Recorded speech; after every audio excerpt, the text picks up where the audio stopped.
Assalamualaikum warahmatullahi wabarakatuh.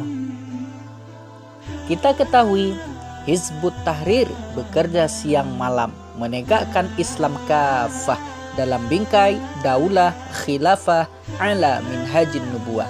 Tahukah saudara, ternyata warga Minang sudah memperjuangkannya. Sebelum kita lanjut, jangan lupa like, share, dan subscribe dulu ya channel ini. Dari dulu kaum muslimin di seluruh dunia terkaget dengan fakta bahwasanya khilafah Islamiyah yang berumur 13 abad dihancurkan oleh Mustafa Kemal Atatürk, sebuah hal yang tidak terbayangkan sebelumnya. Sehingga ketika daulah khilafah ini hancur, kaum muslimin di seluruh dunia, terkhusus di Sumatera, merespon kejadian ini. Pendek cerita, bersama ulama tanah Jawa, kaum muslimin di tanah Minang mengutus ulama di masa itu, Syekh Abdul Karim Amrullah, menghadiri muktamar khilafah yang diadakan di Mesir sebagai wujud respon kosongnya kekhilafahan muslimin. Siapakah Syekh Abdul Karim Amrullah? Siapa yang tak kenal Syekh Abdul Karim Amrullah, ayahnya Buya Hamka. Beliau adalah salah satu ulama pembaharu Islam di Minangkabau pada awal abad ke-20. Syekh Abdul Karim Amrullah atau Haji Rasul lahir pada hari Ahad 17 Safar 1296 Hijriah, setara dengan 10 Februari 1879 Masehi di kampung kecil bernama Kepala Kabun, Jorong Betung Panjang, Nagari Sungai Batang, Maninjau, dalam Luha Agam. Setelah umur 7 tahun, Syekh Abdul Karim Amrullah disuruh oleh ayah dan bundanya untuk mengerjakan sembahyang dan puasa meski belum tahu rukun dan syaratnya. Pada usia 10 tahun, diajak oleh pamannya bernama Haji Abdus Salam ke Tarusan, Painan, satu dusun bernama Sibalantai, untuk belajar Al-Quran kepada tuanku Haji Hud dan tuanku Fakih Samnun sampai khotmil Quran.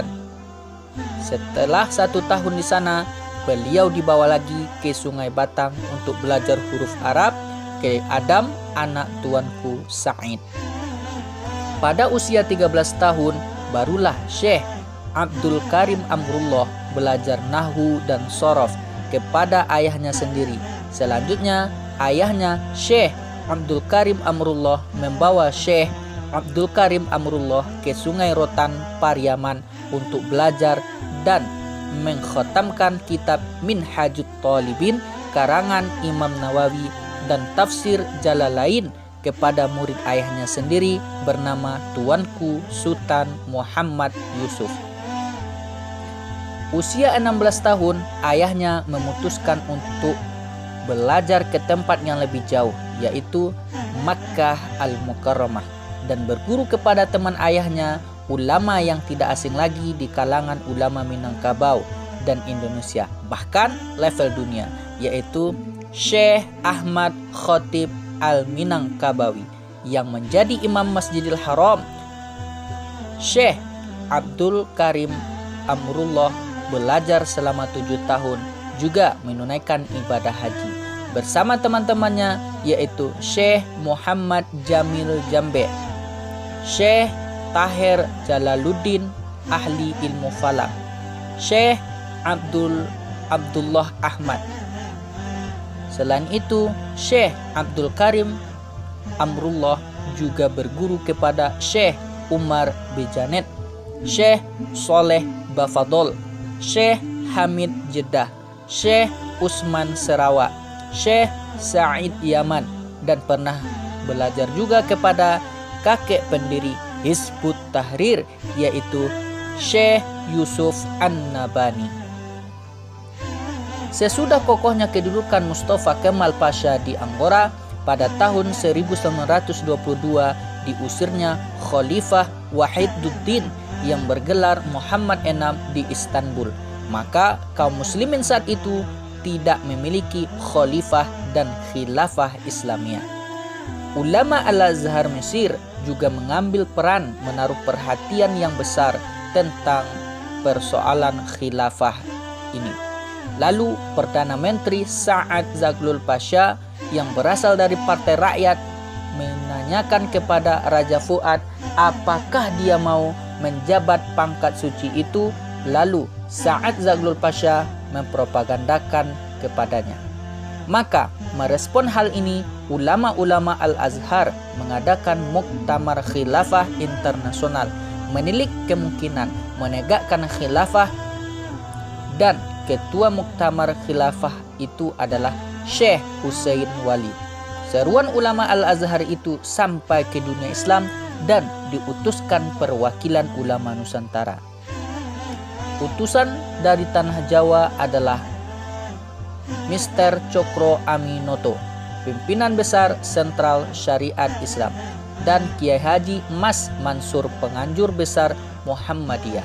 Ikut juga HM Suja sebagai pimpinan dari Haji Organisasi Hindia.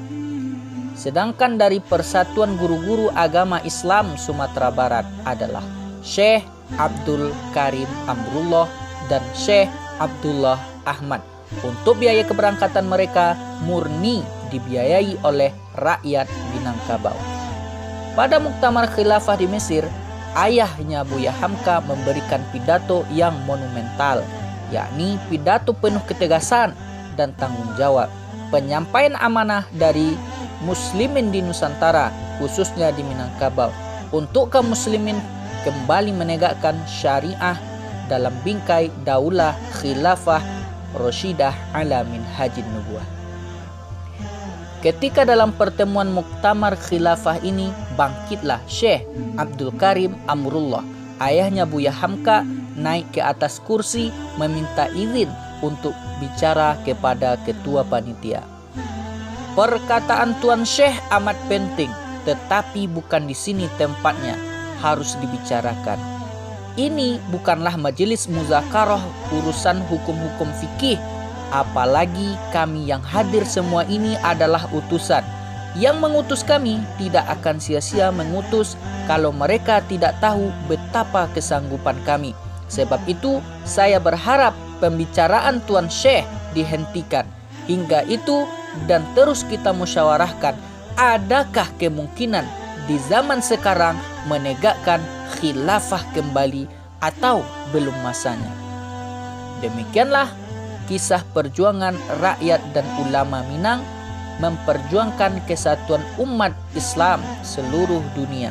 Semoga estafet ini bisa kita gigit kuat dalam geraham kita. Wallahu a'lam.